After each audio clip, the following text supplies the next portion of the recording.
All right, I don't know how well you can hear me, but it is that time again for me to talk about the Oscars and how crazy this award season has been because it's getting out of hand. Basically, the Directors Guild Awards are coming up this weekend, and we're going to find out who's going to be anointed at bleh.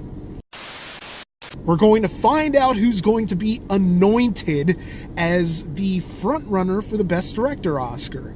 Now, I've got my notes out in front of me, and I did these by hand because, well, it's easier to do it by hand. And I've realized now that what we basically have here is that out of the 70 years that the Directors Guild Awards have been happening, the winner of the DGA has gone on to win Best Picture 54 out of those 70 times, which averages out to around 77% accuracy. But here's the catch, is that this award season has been depicted as a race between Roma by Alfonso Cuarón and Green Book by Peter Farrelly. But the catch is that Cuarón is nominated for the Oscar, but Farrelly missed out. So that would hurt his chances, you would think. But if through some possible way Peter Farrelly wins the DGA, despite not having an Oscar nomination, that implies a broad, almost consensus level of support for Green Book, to where that would automatically shoot to the top of the likely Best Picture winners in that scenario. But it's a very out of left field scenario that I almost can't imagine actually happening, which would be even more of a shock if it did. Now, looking at this, only 4 movies have won Best Picture without a Best Director nomination, and that's been Wings, Grand Hotel, Driving Miss Daisy, and Argo. So I feel like Green Book has that running against it. Now, this year's Oscar race has been compared a lot, and possibly unfavorably, to 1989, in the sense that a lot of people have compared Driving Miss Daisy to Green Book, or rather Green Book to Driving Miss Daisy.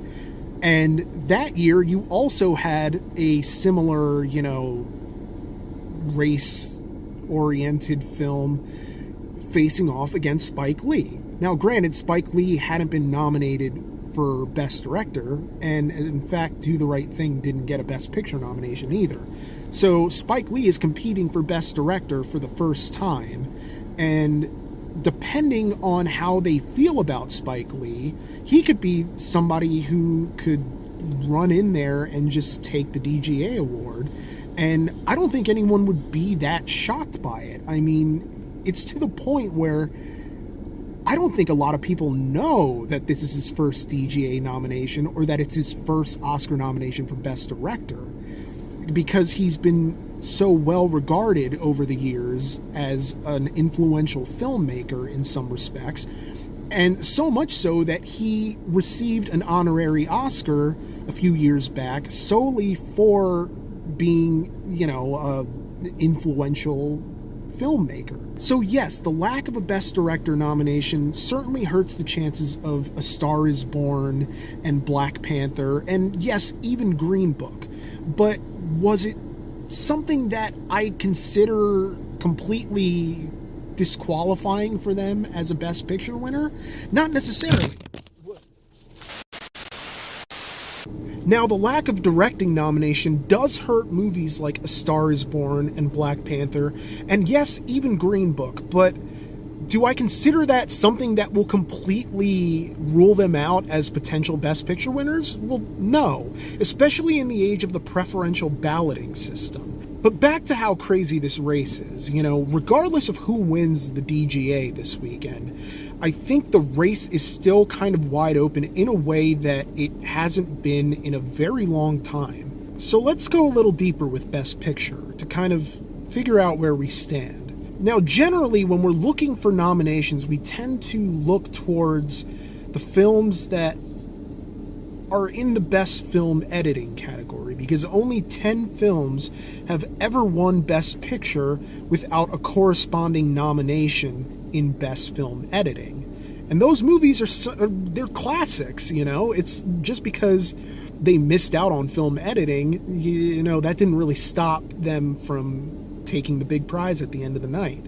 Those 10 films included It Happened One Night from 1934, which was the first year that they had the Best Film Editing category. Then there was The Life of Emile Zola in 1937, Hamlet in 1948, Marty in 1955, there's Tom Jones in 1963, and then A Man for All Seasons in 1966. The Godfather Part 2 in 1974, Annie Hall in 1977, Ordinary People in 1980, and Birdman in 2014. And I'm referring to the year the movie came out, not the year of the actual ceremony where it was rewarded. All right, so who does this stat hurt the most?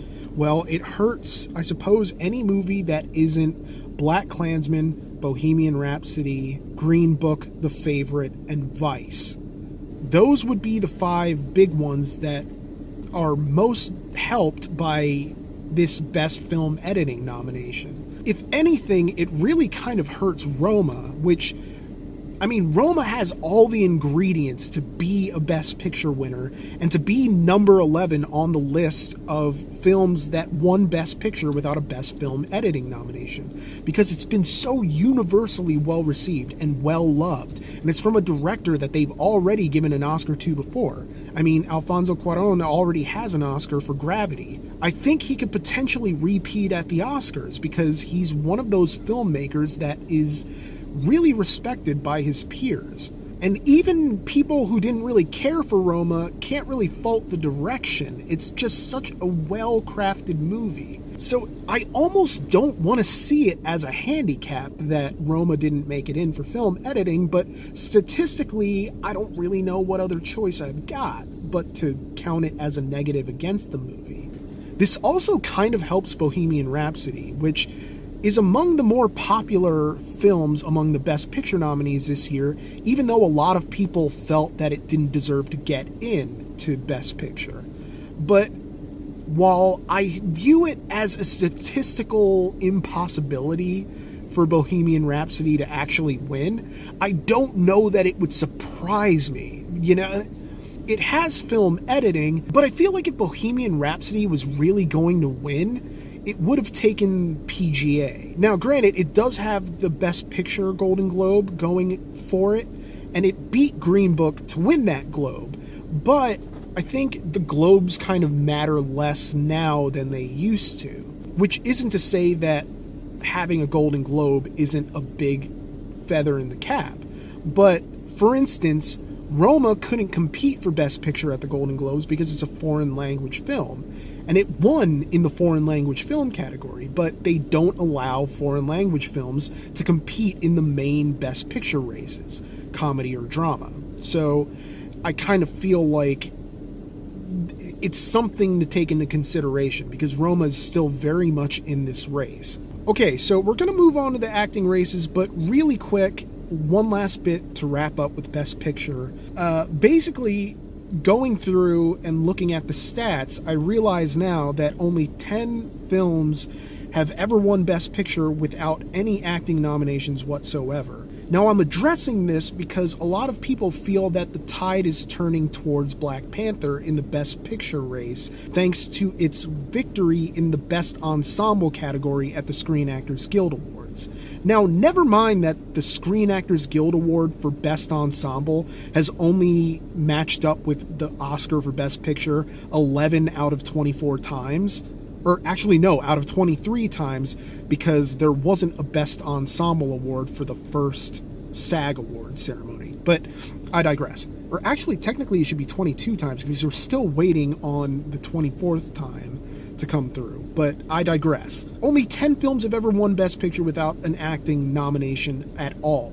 It was Wings in 1927/28, All Quiet on the Western Front in 28/29, Grand Hotel in 31/32, An American in Paris in 1951, The Greatest Show on Earth in 1952, Around the World in 80 Days in 1956, and Gigi in 1958, And then we move on to the more modern contemporary films like The Last Emperor in 1987 or Braveheart in 1995, Return of the King in 2003, and Slumdog Millionaire in 2008. So this stat would kind of work against Black Panther because it seems to be kind of rare, well, not kind of, but extra rare for a movie without any acting nominations at the Oscars to win Best Picture. But it's not impossible by any means whatsoever.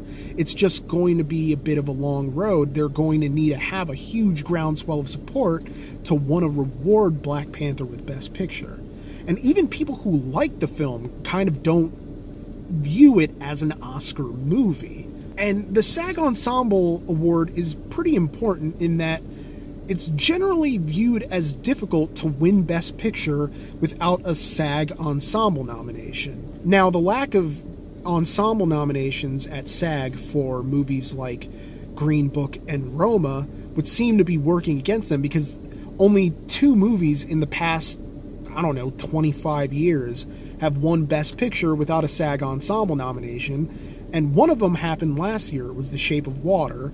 But before that, you have to go back like 20-some years to Braveheart. So it's kind of crazy that the 2 Best Picture frontrunners at the moment don't have a SAG Ensemble nomination to their names. And yet, it doesn't result in anyone viewing them as any less likely Best Picture winners. Like Green Book and Roma are still as strong, even though statistics are kind of working against them at the moment. But anyway, I've been going on for Best Picture too long. Moving into the acting races, SAG is a pretty strong indicator of likelihood for, Oscar gold. 19 out of the 23 men who won for Best Actor at the Screen Actors Guild Award go on to repeat at Oscar. So that means very good things for Rami Malek, who is up against a former winner in the form of Christian Bale, who's getting some of his best reviews of his career for Vice.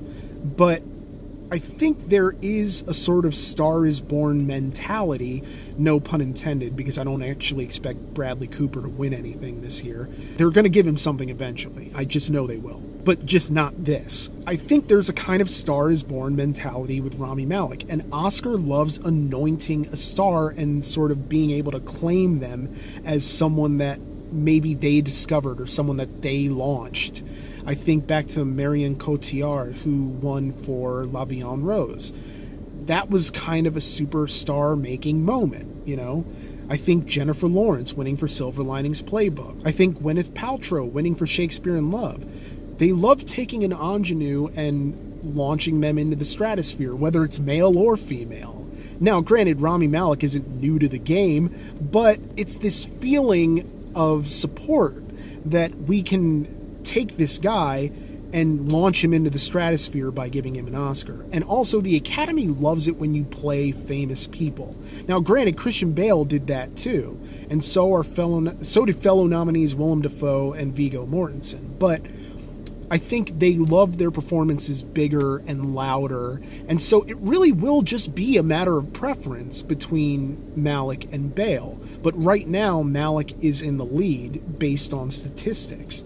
In Best Actress, it's 18 out of 24, so it's a very strong indicator for likely Oscar gold. So I think this is literally Glenn Close's race to lose. I don't see how she loses for The Wife unless there's a huge groundswell of support for either Olivia Colman in The Favorite or somehow Lady Gaga in A Star is Born. And I say somehow not because I didn't love that performance. I absolutely adored that entire movie. But I think there is this feeling that, okay, well, we're going to give her Best Original Song, so that kind of decreases her chances for Best Actress. I think her chances in Best Actress would almost be stronger if she hadn't been nominated in Best Original Song. This is her second nomination in that category, and I think there's this narrative of her sort of being overdue in that she probably should have won the first time she was nominated for the song From the Hunting Ground. which was a powerful song with a powerful message. But this, it's kind of clicking on all cylinders, because not only is it a great song, it's also a hit song, and it's a song that's vital to the story of the movie. Now, I love all the Best Original Song nominees, to the point where, like, I'm alright with whoever wins, but I can also see the argument for maybe All the Stars from Black Panther winning. But I really can't see a way where Gaga loses Best Original Song. And so her winning Best Original Song, I don't see them also giving her Best Actress, which she's Glenn Close's strongest competitor, along with Olivia Colman, who, I don't know if the buzz is necessarily there, although if she gets a BAFTA win leading up to the Oscars, that will kind of help her case. But I don't know how much, because BAFTA kind of likes awarding British people, because it's the British Oscars, so why not?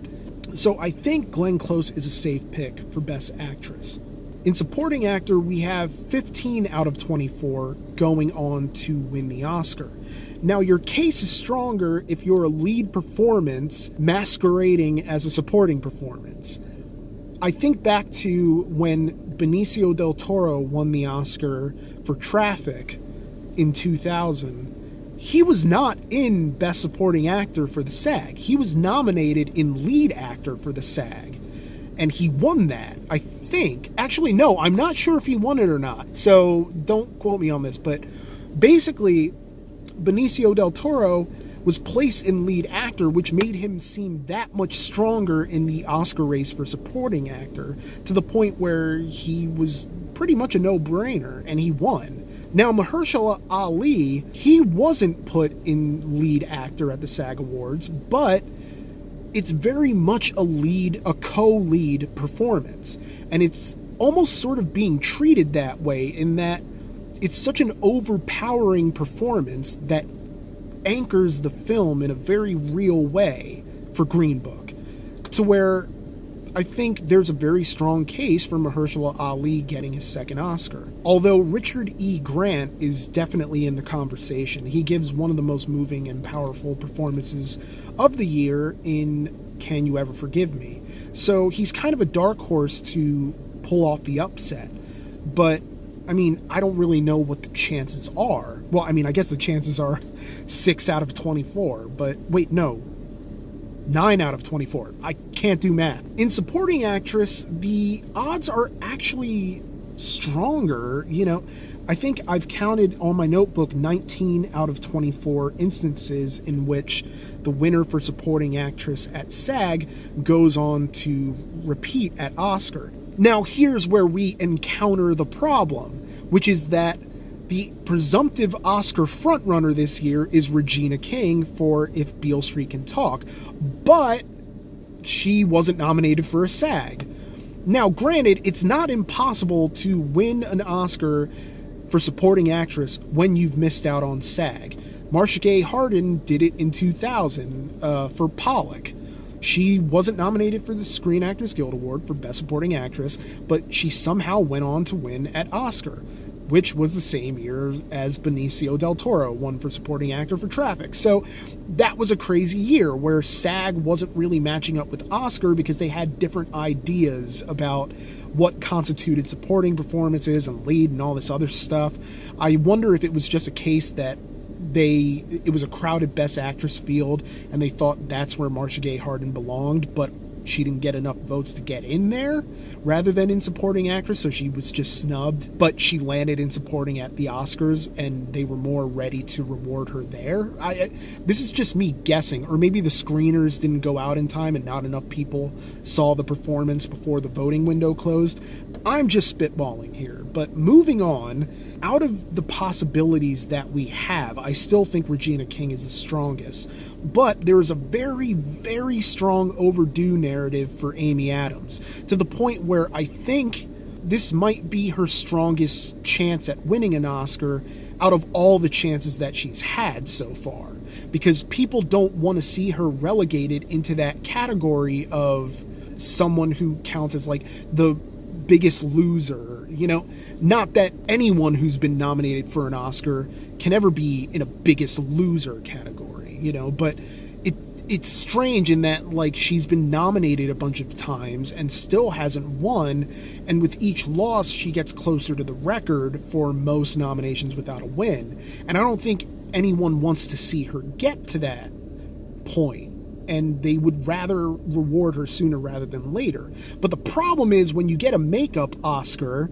for making up for, you know, past snubs, it sort of kicks the can down the street for someone else. Now suddenly Regina King is overdue. You know, it's like when they gave Meryl Streep her third Oscar at long last for The Iron Lady, when everyone thought Viola Davis was going to be only the second black woman to win Best Actress. Well, no. Now Meryl winning kicks the can down the street so that Viola is now overdue. And she did manage to win Best Supporting Actress for Fences a couple years later, which was great. You know, I loved that performance. And I love Viola Davis in basically everything. Like, she should have been in the Best Actress race this year for Widows, but I guess the Academy just wasn't feeling the film. Ultimately, I think it's hard to really pick between Amy Adams and Regina King, because I think their roles had almost equal weight in the narrative of their respective films. But for me, Regina King's performance was the more powerful. But you can make the argument that Amy Adams had a more vital role in sort of grounding Christian Bale's performance as Dick Cheney. So I think I'm still picking Regina King, but I wouldn't fault you for going with Amy Adams. I really don't know that any of the other three necessarily have a chance at winning, but hey, you never know. I never know. See, like, I consider myself good at picking the nominees, but I'm terrible at picking the winners. I haven't gotten Best Picture right since Argo, because something makes me get adventurous in my mind when it comes time to pick Best Picture. And I don't even know what I'm going with for Best Picture this year. Green Book, Roma, like, it'll be one of them, but I'm not sure. So that's my analysis of the Academy Awards race for this year. 2018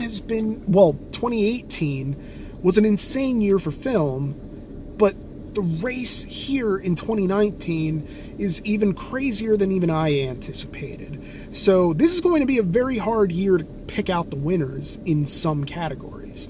You know, I talk a lot about film editing and what it means for Best Picture, but it doesn't necessarily mean that the winner for film editing is going to go on to win Best Picture. I mean, they split all the time, you know? Same with Best Director, you know, it's a split year sometimes, you know? You never know what's going to happen until the envelope opens, and as the La La Land Moonlight fiasco taught us, sometimes not even then. So I love the Oscars. I love monitoring the race. I love sort of being able to share this with you, and I hope that you guys write down in the comments what you think are the front runners to win at the Oscars this year, and why. Like, I don't know. But I hope you've enjoyed doing this with me, and I hope to do another one of these videos soon. So talk to you next time.